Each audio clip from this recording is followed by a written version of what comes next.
வணக்கம். நேற்று ஸ்டாலின் அவர்கள் தமிழ்நாடு திரும்பியிருந்தாரு. ஈரோப் போயிட்டு முதலீடுகள்லாம் ஈர்த்து கொண்டு நேற்று தமிழ்நாடு வந்திருந்தாங்க. ஒரு 15,000 கோடிக்கு முதலீடுகள்லாம் நம்ம ஈர்த்து கொண்டு வந்திருக்கோம். எம்ஓயூலாம் கையெழுத்தாயிருக்கு அப்படின்ற விவரங்கள்லாம் சொல்லிட்டு இருந்தாரு. பத்திரிகையாளர்கள் கேள்விகள கேட்பதற்கு முன்னதாகவே அவர் நெறைய பதில்கள்லாம் சொல்லிக்கிட்டு இருந்தாரு. இங்கிருந்து போகும்பொழுதும் ஈரோப்புக்கு தமிழ்நாட்டிலேருந்து ஈரோப் போகும்பொழுதும் நெறைய ஸ்கிரிப்டடான ஒரு பிரஸ் மீட்ட பார்த்திருந்தோம். அதேபோல நேத்தும் ஒரு ஸ்கிரிப்டடான ஒரு பிரஸ் மீட்ட நடத்தியிருந்தாங்க. சரி, அதெல்லாம் ஒரு பக்கம் இருக்கட்டும். மனைவியோடு வெளிநாடு போயிருந்தாரு. வரும்பொழுது இங்க இருக்கக்கூடிய அமைச்சர்கள், உடன்பிறப்புகள்லாம் உதயநிதி ஸ்டாலின் அவர்களுக்கும் வச்சா பரவாயில்ல பேனர்லாம். அவங்க முதல்வர், துணை முதல்வர் அப்படின்ற அடிப்படையில ஓகே. ஆனா இவங்க என்ன பண்றாங்க அப்படின்னா, துர்கா ஸ்டாலின் அவர்களுக்கும் சேர்த்து பேனர் வைக்க ஆரம்பிச்சுட்டாங்க. அது என்ன புது கலாச்சாரம் அப்படின்னு தெரியல. வாரிசு அரசியல் ஒன்றும் தமிழ்நாட்டுக்கு திமுக புதுசு கிடையாது. அப்படி இருந்தாலும் துர்கா ஸ்டாலின் அவர்கள்லாம் பேனர்ல சேர்க்க மாட்டாங்க. இப்ப புதுசா அவங்க எல்லாம் சேர்க்க ஆரம்பிச்சிருக்காங்க. என்ன நடந்துகிட்டு இருக்கு பின்புலத்துல அப்படின்னு தெரியல. முதலீடுகளை ஈர்ப்பதற்கும் துர்கா ஸ்டாலின் அவர்களுக்கும் என்ன சம்பந்தம் அப்படின்றதும் நமக்கு தெரியல. சரி, யூரோப் போயிருந்தாங்க அப்படின்னு கூட விடுங்க. ஆனா அவங்க ரிட்டர்ன் ஆகும் பொழுது அவங்களுக்கும் சேர்த்து தமிழ்நாட்டுல பேனர் வைக்கப்படுது அப்படின்னா இது எப்படி புரிஞ்சுக்கிறது அப்படின்னே தெரியல. நேபாள கவர்மெண்ட் எப்படி இப்போ பற்றி எரியுது அப்படின்றத நம்ம பார்த்திருப்போம். அங்க என்ன பிரச்சனை அப்படின்னு பாத்தீங்கன்னா, ஊழல் மற்றும் வாரிசு அரசியல் இது ரெண்டும் முக்கியமான பிரச்சனையாக இருந்தது.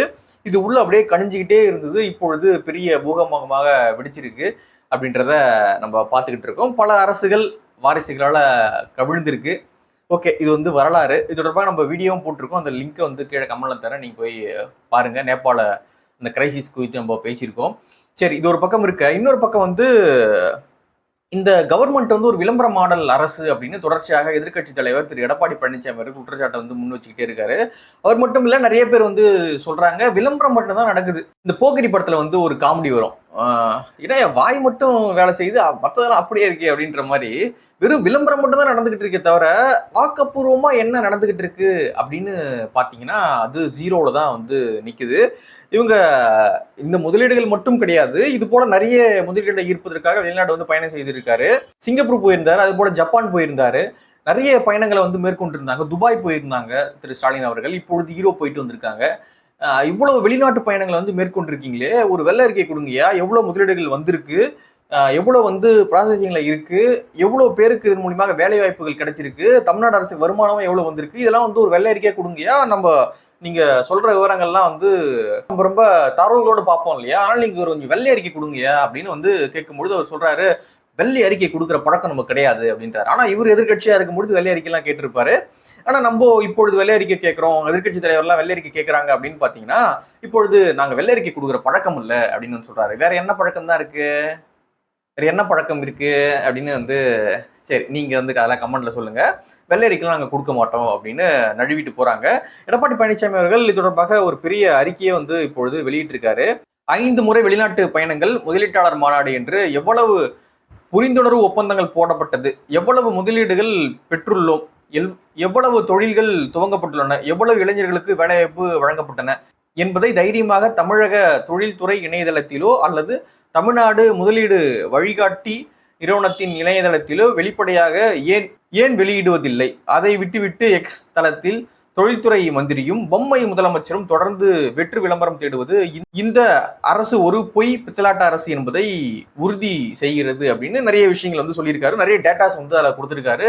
ஒரு 4 பக்கம் அறிக்கை கொடுத்திருக்காரு. இவர் எப்பப்பெல்லாம் போனார் வெளிநாட்டுக்கு, அப்போ போகும்போதுதான் என்னென்ன நடந்தது, எவ்வளவு முதலீடுகள்லாம் வந்ததுன்னு சொன்னாங்க, ஆனா எவ்வளவுலாம் வராம இருக்கு அப்படின்ற டேட்டாவை ரொம்ப அழகாக ரொம்ப ஆழமாக எடப்பாடி பழனிசாமி அவர்கள் தன்னுடைய அறிக்கையில கொடுத்திருக்காரு.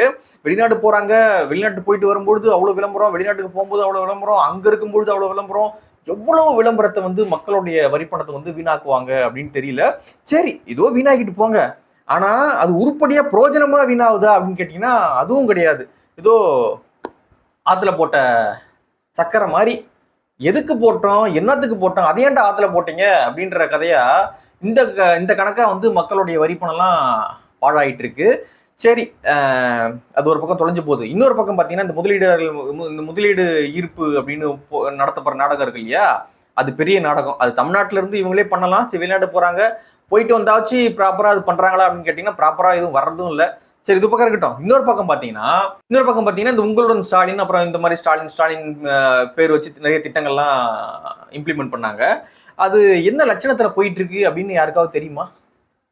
அது எவ்வளவு மனுக்கள் பெறப்பட்டுச்சு, எவ்வளவு மனுக்கள் மீது நடவடிக்கைகள் எடுக்கப்பட்டுச்சு, இதுக்கு எவ்வளவு செலவுகள் ஆயிருக்கு, எவ்வளவு விளம்பரத்துக்கு ஆயிருக்கு, எவ்வளவு அந்த முகாம் போட ஆயிருக்கு, இதெல்லாம் யாருக்காவது தெரியுமா? யாருக்குமே தெரியாது. ஏன் அப்படின்னா இந்த தகவலை வந்து நம்ம எங்க இருந்தும் எடுக்க முடியாது. ஏன்னா அவங்க கவர்மெண்ட் ரிலீஸ் பண்ணாதான் நம்ம எடுக்க முடியும். அதனால வந்து எவ்வளவு போயிருக்கு, எவ்வளவு மனுக்கள் பெறப்பட்டுச்சு, அதுல எவ்வளவு வந்து வைகை ஆத்துல விடப்பட்டுச்சு, எவ்வளவு வந்து சங்கரபரணி ஆத்துல விடப்பட்டுச்சு, இப்படியான தகவல்லாம் நமக்கு தெரியணும் இல்லைங்க. அது தமிழ்நாடு அரசு வந்து ப்ராப்பரா அதை வெளியிடுங்கன்னு சொல்றோம். எவ்வளவு மனுக்களை வந்து நீங்க வைகை ஆத்துல விட்டீங்க, எவ்வளவு வந்து தாமிரபரணியில போச்சு, எவ்வளவு வந்து சங்கரபரணி ஆத்துல போச்சு அப்படின்ற மாதிரி தகவலை கேட்கிறோம். ஆத்துல தானே விடுறீங்க அதுல அப்படின்ற மாதிரி இருக்கு. ஏன் அப்படின்னா நம்ம ஒரு திட்டத்தை வந்து நடைமுறைப்படுத்த போறோம் அப்படின்னு விளம்பரம் பண்றோம், அதுக்கு கோடிக்கணக்கில் செலவு பண்றோம். சரி, அது ப்ராப்பரா நடக்குதா அப்படின்னு நம்ம செக் பண்ணி பார்க்கும் பொழுது அதுக்கான தகவலே நம்மளால எடுக்க முடியல. எங்க இருக்கு, என்ன ஏது, எவ்வளவு போயிருக்கு, என்ன நடந்துகிட்டு இருக்கு அப்படின்ற எந்த தகவலும் தெரியல. அது தொடங்கப்பட்ட பொழுது இருந்த பரபரப்பு இப்ப எங்கேயாவது இருக்கா? யாராவது அதை பத்தி பேசுறாங்களா? எத்தனை மக்கள் வந்து அதுல ரொம்ப பயனடைஞ்சு ரொம்ப மகிழ்ச்சியோடு பதிவுகள்லாம் போட்டாங்க அப்படின்னா, நான் ரொம்ப சோசியல் மீடியா ஆக்டிவா தான் இருக்கேன். எனக்கு அப்படியே ஒன்றும் தெரியல. உங்களுக்கு தெரிஞ்சா நீங்க கீழே கமெண்ட்ல பதிவு பண்ணுங்க.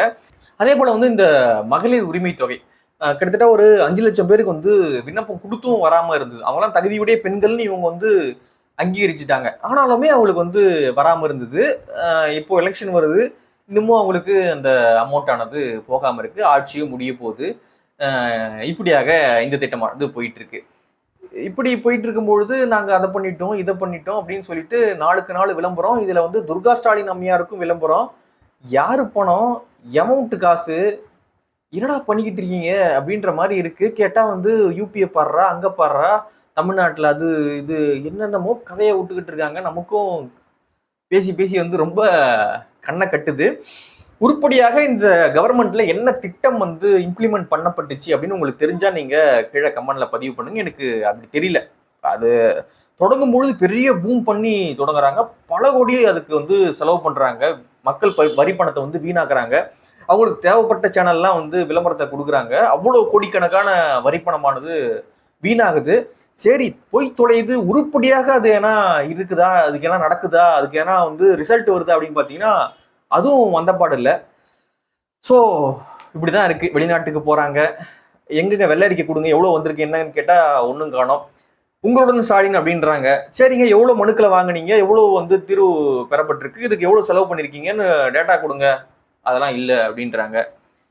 பெண்களுக்கு உரிமை தொகை நீங்களே இன்னும் 5 லட்சம் பேர் 10 லட்சம் பேர் கொடுக்காம இருக்குங்க, சரி கொடுங்க, தகுதியுடைய பெண்கள் தான் சொன்னீங்களே, அவங்களாம் மனு கொடுத்துட்டு வெயிட் பண்றாங்க, கொடுங்க அப்படின்னா அதெல்லாம் கிடையாது, கொடுப்போம், நாங்க கொடுக்கும்போது தான் கொடுப்போம் அப்படின்னு. சரி, ரொம்ப சிறப்பாக ஆட்சியானது போயிட்டு இருக்கு. உங்களுடைய பார்வை என்ன அப்படின்றத கீழே கமெண்ட்ல பதிவு பண்ணுங்க. இவ்வளவு சிறப்பாக நடக்கக்கூடிய ஆட்சியை 2026ல திரும்பவும் மக்கள் வந்து தேர்ந்தெடுத்துருவீங்கல்ல?